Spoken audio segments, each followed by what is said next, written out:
Hi, my name is Cheri Branham. I am a student at UWGB in the social work program. And what I'd like to discuss is technology literacy training for older adults. Next slide. So why did I choose this topic? In the last year of my grandma's life, we encountered many barriers, and one that I could recognize was technology. She would have benefited from smart lights, an Alexa to help her keep track of the day, and medication reminders. She loved seeing her great grandchildren on Facebook who didn't live nearby, but she was never able to access these devices. My mom's 62 and she needs help with technology too. So I have a question. Have you ever known of an older adult who needed help with using technology devices? Next slide. So the demographics of older adults in Wisconsin there's around 985,000 people aged 65 or older, and it's supposed to increase in the next 20 years. 6.7% of 65 and up are below poverty level, and 41.1% had a household income below 35,000. In the US, the older adults are the fastest growing segment and most frequent consumers of health information. Since the older adults will surpass younger generations, there will be less healthcare in the future. Next slide.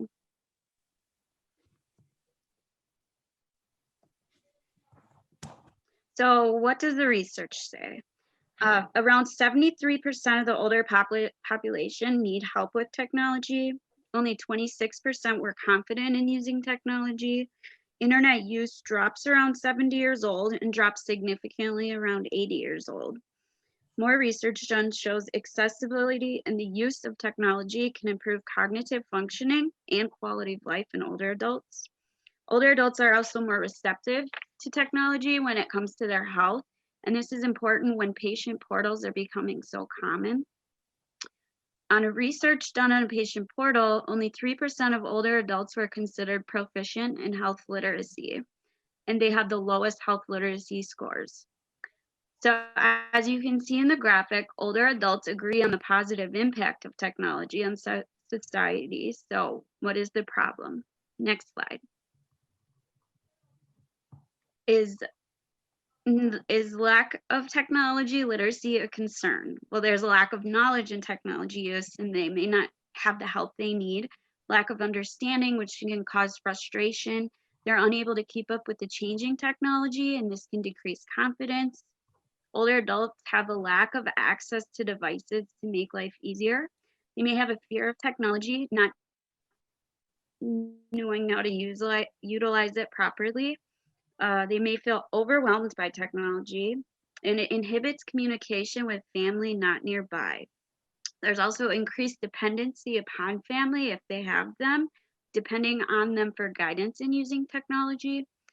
So as the graphic on the slide mentions, older adults say they need help with using technology. So this can be seen as a need. Next slide. So what is available? The ADRC has one staff who's dedicated to doing in-home training, and they also have online tutorials. Curative Connection provides step-by-step instructions on how to access virtual programming, but does not go into the home. And Options for Independent Living has an assistive technology room at their location. When it comes to accessibility, there are tons of YouTube tutorials on online resources, but if somebody needs technology training, they may not be able to access this and they may not have help. Then when it comes to affordability, low-income individuals may have trouble paying for these services. Next slide. So what is the plan? The goal would be free one-on-one technology training for older adults by partnering with UWGB and interested organizations such as the ADRC. The in-home training would include assistance with smartphones, tablets, computer, or any technological device they need, such as Alexa or doing smart lights in their home, how to utilize Zoom, how to do e-visits with providers, help downloading apps, and accessing technology training tutorials that are already in place. Steps would be present a written proposal to key UWGB professors, the department's of interest would be IT, computer science, and social work, different helping professions. Then create a meeting between UWGB and the interested organizations. Recruit students at UWGB and propose possible internship credits. Develop a referral process between community partners. An interagency agreement would be developed, such as a memorandum of understanding, and then initiate the contact between students and older adults who need services. I also have future ambitions on my slide, so I'll briefly talk about those pamphlets. It would have the directions of everything, every device, and how to use it, and they could also provide that to the individual. And then an app for sign up, news and media exposure, donations and grants for funding, and expand to community and then healthcare. Next slide. So what would the anticipated outcomes be? Cheri, your time is almost up. It would improve accessibility to technology devices for older adults, improve technology literacy, and give access to in-home technologies to make life easier, build confidence, encourage health literacy, which will improve daily self-management, improve quality of life, enhance social interactions, foster independence for older adults, encourage intergenerational interactions, and also give students the education they need. Okay, time is up. Time for questions from the judges.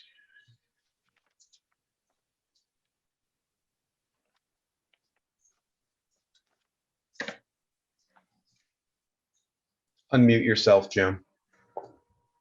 Hi, Jim Warpinski. That was a fascinating presentation, and one that I think has tremendous application. If you look at the outcomes, I think you might then look at what is the key outcome for the seniors, and that is if the technology would help them stay in their own home longer and at a better quality of life. I think that will motivate them as much. There are many other community groups that you could also look at. Could you, outside the university setting, just a couple thoughts, just churches, community groups, even high schools, teaching the kids how do you go to your grandparents and help them stay connected. So thanks for this presentation. Thank you. Hi, Cheri. It's Brian. Nice job. Did you see any models that gave you inspiration in kind of putting together your development plan? Is this like anything else? There's 1 minute left. 1 minute left for questions. The ADRC does do in-home technology training, and whom I spoke to, sounds like there's more interest than they're able to offer for the individuals. I never encountered a plan. I mean, there might be one that I just couldn't find, but yeah, that the ADRC offering in-home help is the closest I found. Okay, thank you.